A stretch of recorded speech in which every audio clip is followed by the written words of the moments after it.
এক সাহাবী রাতের বেলা সূরা কাহফ তেলাওয়াত করতেছে, তাগশাতহু সাহাবা, আকাশের এক খণ্ড মেঘ আইসা তার বাড়ির উপরে উপস্থিত হয়ে গেছে। ওয়া ইলা জানিবিহি,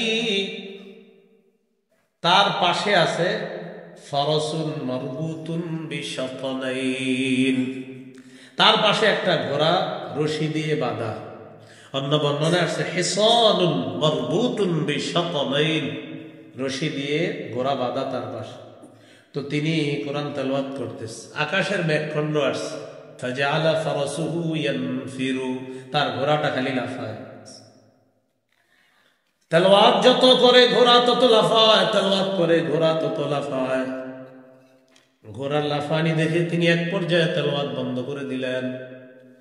সকালবেলা আল্লাহর রাসূলের কাছে গেলেন, যাওয়ার পর বললেন, ইয়া রাসূলুল্লাহ, ইয়া হাবিবাল্লাহ, রাতের বেলা সূরা কাহফ তেলাওয়াত করতেছিলাম, হঠাৎ আমার বাড়ির উপর আকাশের এক খণ্ড মেঘ এসে দাঁড়িয়ে গেছে। তাকিয়ে দেখলাম আমার ঘোড়াটা লাফায়, ঘোড়ার লাফানো বেড়ে যাওয়ায় আমি আমার তেলাওয়াত বন্ধ করে দিলাম। নবীজি বললেন, তিলকা সাকিনাতু তানাজ্জালাত বিল কুরআন, তুমি যে কোরআন তেলাওয়াত করতেছিলা, তোমার তেলাওয়াতের কারণে আসমান থেকে তোমার বাড়ির উপরে সাকিনা, প্রশান্তি নাজিল হয়েছে। আমরা তেলাওয়াত করলেও সাকিনা আসে, কিন্তু দেখি না। কিন্তু সাহাবীকে আল্লাহ তাআলা দেখায় দিয়েছেন। সাহাবীকে আল্লাহ কি করে দিয়েছেন? দেখায় দিয়েছেন। কোরআন তেলাওয়াত বাড়িয়ে দেব, আল্লাহ তৌফিক দান করেন। সহিহ মুসলিমের বর্ণনা, উসাইদ ইবনে হুযাইর রাদিয়াল্লাহু তাআলা রাসূলুল্লাহ সাল্লাল্লাহু আলাইহি সাল্লামের সাহাবী, তিনি একদিন কোরআন তেলাওয়াত করতেছেন, তার পাশে তার সন্তান ইয়াহইয়া ঘুমিয়ে আছে, তার পাশে তার ঘোড়াটা। তিনি যখন তেলাওয়াত করতেছিলেন, আকাশের এক খণ্ড মেঘ আসছে তার বাসার উপর, বাকি এই মেঘের মধ্যে তাকিয়ে দেখে ফিহা আমসালুস সুরুজ, এরকম ছোট্ট ছোট্ট বাতি লাইট দেখা যায়। মেঘের ভিতরে আবার কি দেখা যায়? লাইট। সাহাবী তেলাওয়াত করে, ঘোড়া লাফায়, তেলাওয়াত করা বন্ধ করে দিলেন। আকাশের দিকে তাকায় দেখে আরজা ফিল জাওয়ি, ওই মেঘখণ্ড শূন্যে বিলীন হয়ে গেছে।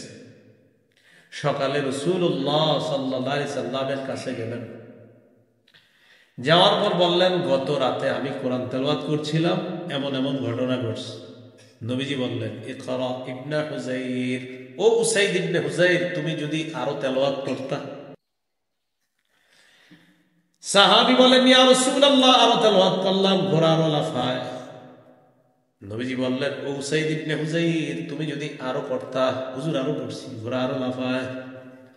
নবীজি বললেন, ইকরা ইবনে হুযাইর, ও উসাইদ ইবনে হুযাইর, তুমি যদি আরো তেলাওয়াত করতা। সাহাবী বলেন, হুজুর আমি তেলাওয়াত বন্ধ করে দিলাম, খাশিতু আন তাতা ইয়াহইয়া, আমি ভয় পেয়ে গেলাম, ঘোড়া যেইভাবে লাফানো শুরু করছে, লাফাইতে লাফাইতে আমার সন্তান ইয়াহইয়ার উপর যদি পড়ে, পদপিষ্ট করে তাকে হত্যা করে ফেলবে, এই জন্য আমি পড়া বন্ধ করে দিলাম। নবীজি বললেন, তুমি যদি আরো পড়তা। সুবহানাল্লাহ।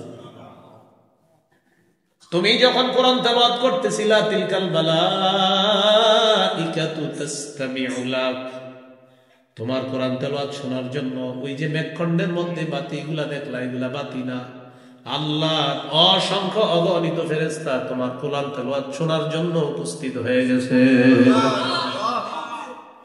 তোমাকে আমি পড়তে বলছি কেন জানো?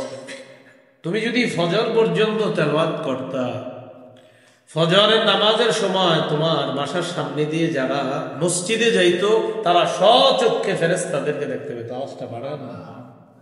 স্বচক্ষে ফেরেশতাদেরকে দেখতে পেত। তাহলে কোরআন তেলাওয়াত করা, রমজান মাস কোরআন নাজিলের মাস, তেলাওয়াত বাড়িয়ে দেওয়া, আল্লাহ তৌফিক দান করেন।